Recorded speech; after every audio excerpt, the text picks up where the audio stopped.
Can you believe it? 2018 almost over. Democrats are shifting their focus now to 2020. The New York Times reporting that Senators Kirsten Gillibrand, Elizabeth Warren, Kamala Harris, and Cory Booker are all ready to announce they're going to enter the race within the next few weeks.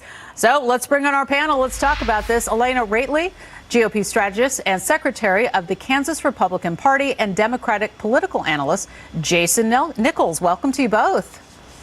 Thank you. A lot to get to. Alana, I want to start with you. You know, when you look at the new year and what lies ahead for the 2020 race, how do you see this shaping up? It's not just the four that we mentioned there. There's a big playing field about to be announced. You know, there are.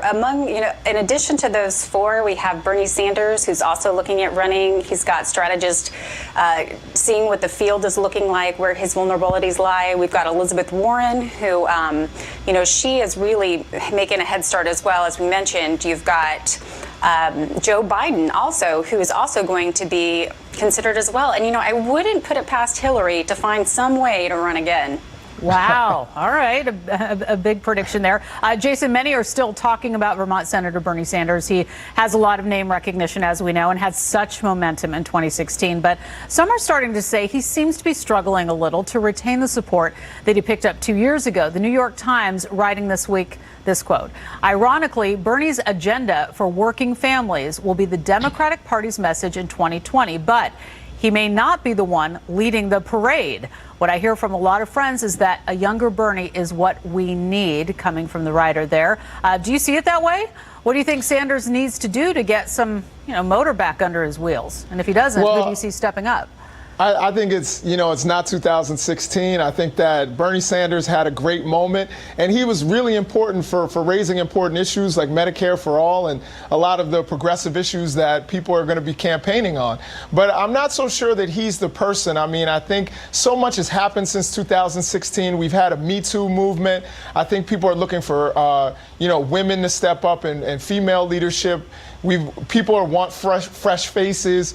Bernie also, I don't want to sound ageist, but I think he'll be 88 at the end of 2 terms or something close to that. So I think people are looking for someone who is young, who can inspire them, sort of like how we felt as Democrats in 2008 when a young Barack Obama popped on the scene. Right. Alana, conservative columnist David Drucker wrote about who GOP insiders fear the most in a recent write-up in Vanity Fair, specifically calling out outgoing Democratic Representative Beto O'Rourke, who he says is more feared than Warren and Sanders, writing this in Vanity Fair: "If there's a key aspect to the fear Beto O'Rourke inspires in some Republican, it is the outgoing Texas congressman's combination of sunny disposition and 21st century social media agility.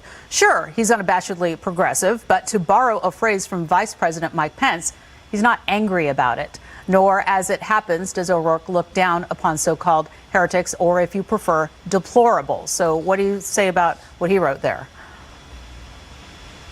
I would agree. I think having a young person who is appealing to millennials, who's appealing to people, more towards the center too, although he has a very progressive agenda, by not having that hate as part of his agenda and not being known for that, he's much more appealing to people who are in the middle and would like some sort of person who can bring people together.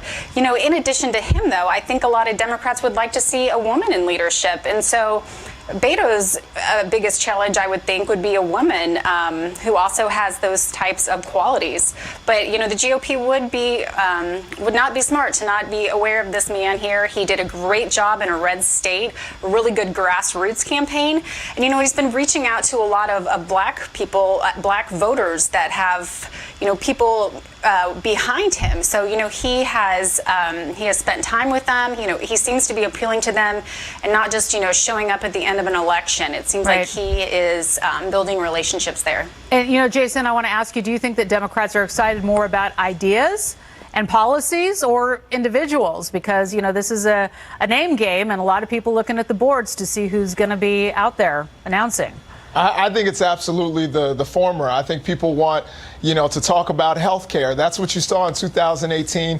There's no clear leader of the party. We're thinking about issues. We're thinking about ideas. We're thinking about what is going to make this nation progress and take us out of the situation that we're in right now. So I definitely don't think that it's all about, I think a lot of these people, these candidates are going to be campaigning on the same issues, and they're going to be saying a lot of the same things. I think what we need is somebody who's going to bring strong leadership, who's going to be able to challenge Donald Trump and bring some of the progressive issues that Americans want. All right, we got to leave it there, guys. Alana, Jason, thank you so much for being with us today. One thing we know, it's going to be very interesting as we head into the new year.